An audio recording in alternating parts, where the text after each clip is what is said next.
¿Qué tal? Mi nombre es César Pérez y en esta ocasión vamos a hablar sobre el teorema de Modigliani-Miller para el videoensayo número 2 de la materia Teoría de las Finanzas. Este teorema es la base del pensamiento moderno en la estructura de capital. El teorema afirma que, en virtud de un mercado determinado, en ausencia de impuestos, costos de quiebra e información asimétrica, es decir, en un mercado eficiente, el valor de una empresa no se ve afectada por la forma en que ésta es financiada. No importa si el capital de la empresa se obtiene con la emisión de acciones o de deuda, ni importa cuál es la política de dividendos de la empresa. Por lo tanto, el teorema Modigliani-Miller es también a menudo llamado el principio de la irrelevancia de la estructura de capital. Es la aparición de los impuestos corporativos los que deshacen esta irrelevancia en la estructura de financiación, ya que el costo de las deudas se reduce, ya que es un gasto que se paga después del impuesto sobre beneficios.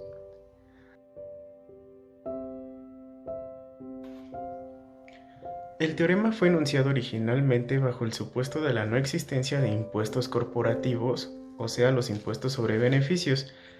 Se compone de dos proposiciones que también pueden extenderse a una situación con impuestos. Vamos a considerar dos empresas que son idénticas salvo por sus estructuras financieras. La primera la llamaremos empresa U. Esta no tiene deuda, es decir, que se financia con acciones solamente.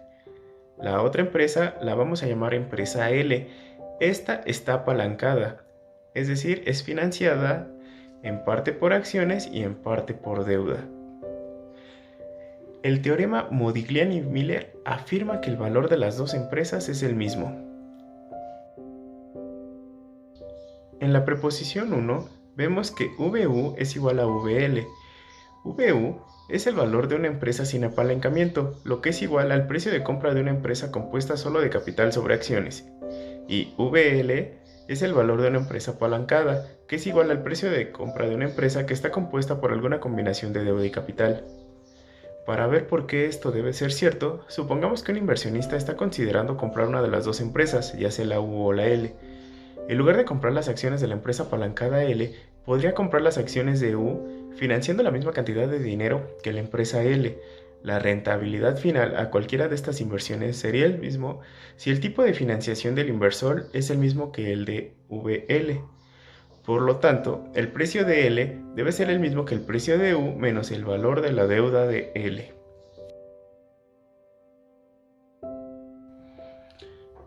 En la preposición 2, conforme a la fórmula que estamos viendo, KE es la tasa requerida de rendimiento por los accionistas. K0 es el costo de capital medio ponderado o WACC. KD es la tasa de rendimiento requerida de los préstamos o costo de la deuda. Y D sobre E es la ratio deuda sobre acciones, o sea, el equity. Una mayor parte del ratio deuda sobre acciones conduce a un mayor rendimiento requerido sobre el capital propio de las acciones. Debido al riesgo superior para los accionistas de una empresa con deuda, la fórmula se deriva de la empresa del costo medio ponderado de capital, o sea, el WACC. Estas proposiciones son verdaderas asumiendo los siguientes supuestos.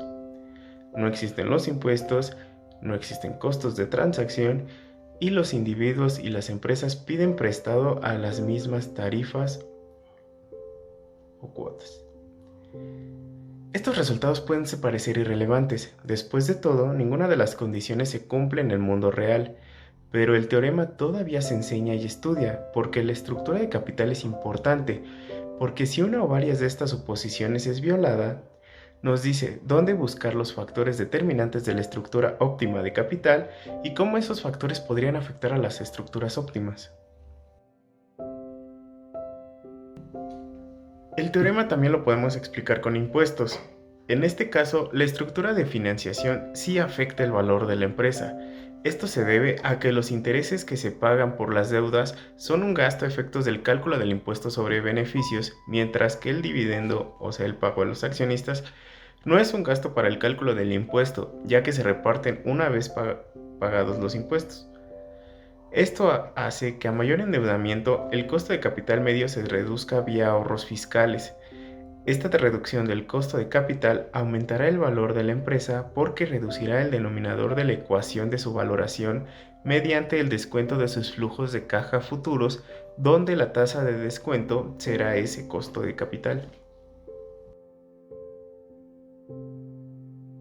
En este caso, en la preposición 1, vemos que el valor de U no es el mismo que el valor de L, ya que el apalancamiento aumenta el valor de la empresa proporcionalmente a su endeudamiento.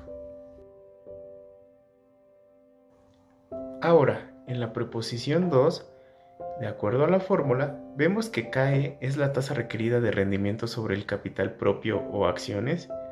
R0 es la rentabilidad que demandarían los accionistas si las deudas fueran cero, esto es, si las empresas se financiasen con acciones. K0 es el costo de capital medio ponderado o WACC. KI y KD es la tasa de rendimiento requerida por los préstamos o el costo de la deuda, y D sobre A es el ratio deuda-capital.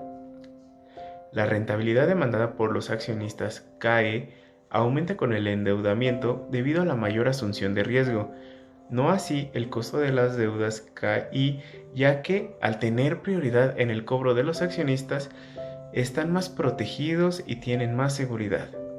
Y con esto queda explicado el teorema Modigliani-Miller en sus dos vertientes, ejemplificando si las empresas están en un entorno con impuestos y sin impuestos. Nos vemos en la próxima.